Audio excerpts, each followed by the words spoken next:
Hey everybody, it's Thursday afternoon and we're going to have a look at my 125 gallon native tank today.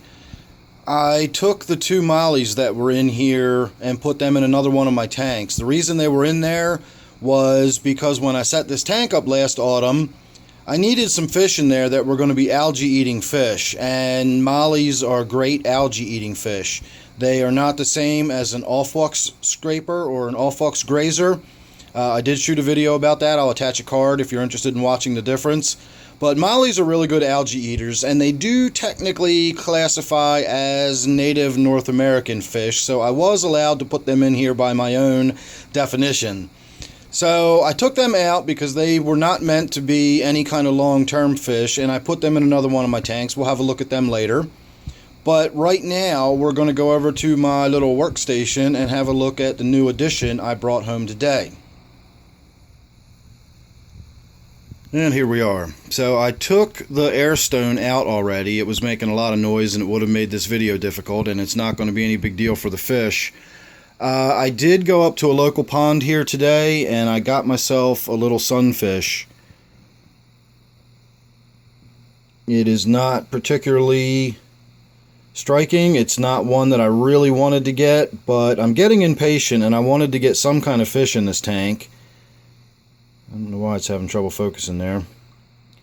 At any rate, I wanted to get some kind of fish in this tank, and today we went to the pond and we caught what we could catch. I caught about 5 of them, and every one I caught was the same basic species. I don't know exactly what it is, but they all looked more or less the same. So I tried 3 or 4 times until I found one that was fairly colorful, and we're going to go over and put it in the tank right now. And we'll get a much better look at it once it's acclimated to the tank and swimming around under the bright lights.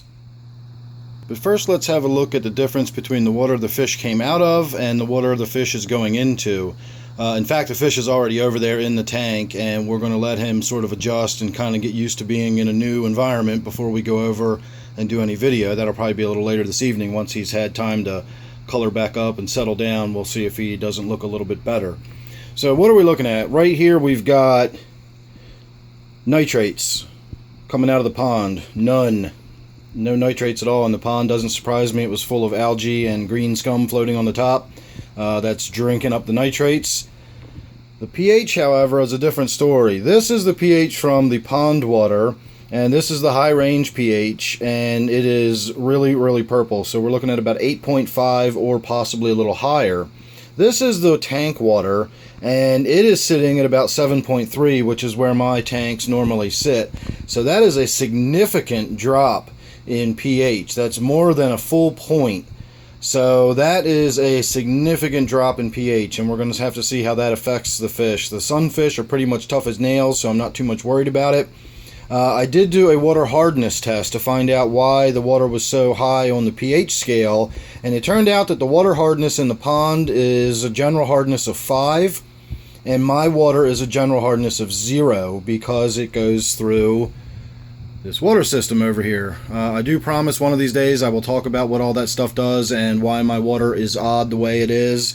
But when I looked at the total dissolved solids, the pond water had 344 parts per million, and my tank water, or I should say my tap water, I didn't check the actual tank water, but my tap water had 311 parts per million. So even though I have 0 hardness, I still have a 7.3 pH, and I still have over 300 parts per million in my water, and depending on what time of year it is, I've seen over 400 parts per million total dissolved solids in my water. So the fish is going into very similar water. The only thing it's really going to shift is the pH, and while I say the only thing it's going to shift, that is a pretty significant factor to shift. Fortunately, none of the other parameters are that far outside the range of what the fish is coming from that it won't be going under multiple shocks. It'll only have to deal with a little bit of pH stress, and from my experience, these sunfish don't bat an eyelash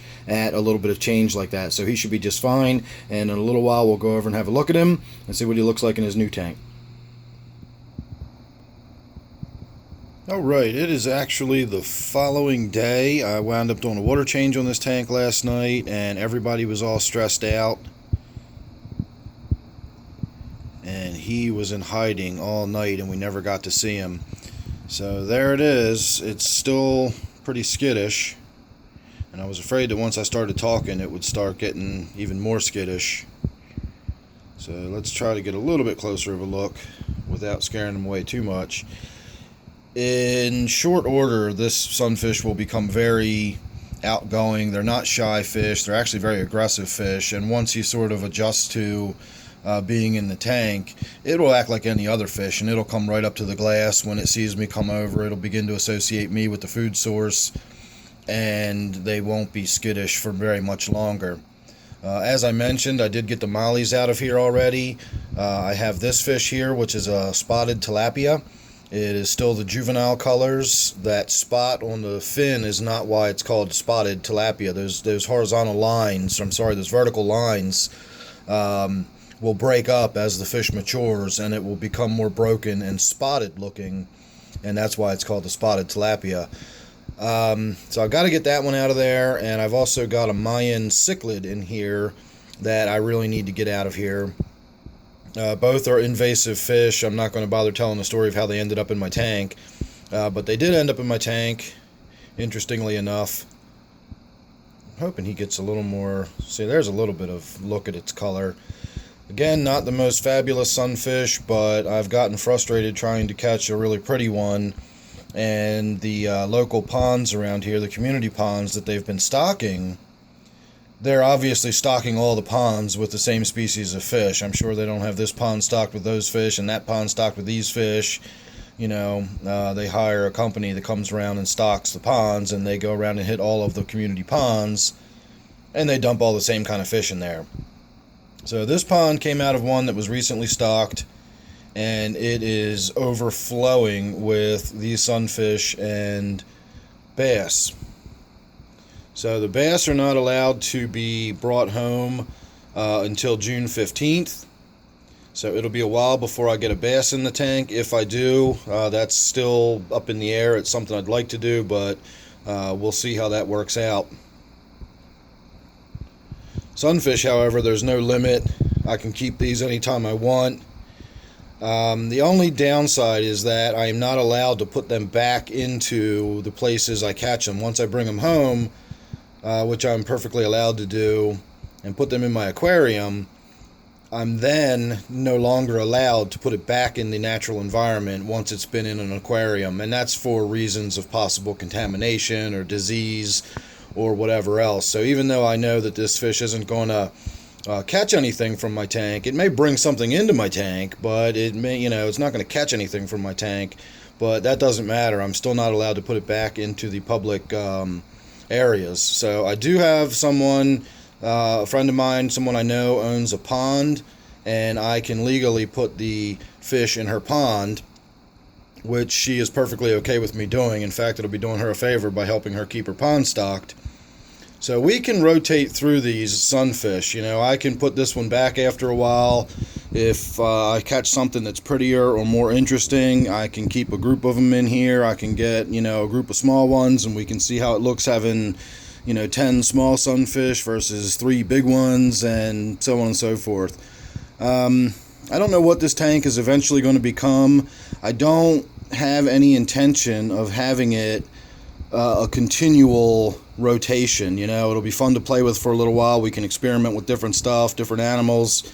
But at some point, I'm going to settle this in as my native tank, and these are the fish that are in it, and we're going to be able to sit back and watch them grow into the tank, and, just like any other of my tanks that are well established and stable. In the meantime, though, as I said, we'll be able to have a little bit of fun with this tank, and we can definitely get some more attractive sunfish than the one I've got in there. I have no idea what species this is. We've got a bunch of them around here, but whatever it is, it's not particularly exciting. So there you go. I was hoping the first look would be a little bit more exciting than that, but we now at least know we got a sunfish in there. We've got the mollies out. My next step is going to be getting the tilapia and the Mayan Cichlid, this fish right here with the eye spot on the caudal peduncle, the little space right before you get to the tail fin. That is a Mayan Cichlid. And then this little fish here, this is the one I always call my mystery fish. I have someone that keeps telling me that they are almost positive this is a warmouth and not a mud sunfish, but to me it looks like a mud sunfish, so I don't really know. Whatever it is, it's a tricky little fish that I find difficult to get food to, so we're going to see how long that lasts and how well that does. And I'm assuming once this sunfish gets a little more used to being in this tank, it's going to probably get a little more assertive, and you'll probably see it, you know, kind of by itself quite often, because these smaller fish will tend to shy away from it. So make sure you're subscribed. You don't want to miss any of the updates that'll be coming up on this tank, or any of the changes I make as we progress. This is my native tank. So thanks for watching this one, and I look forward to seeing you real soon on plenty more to come.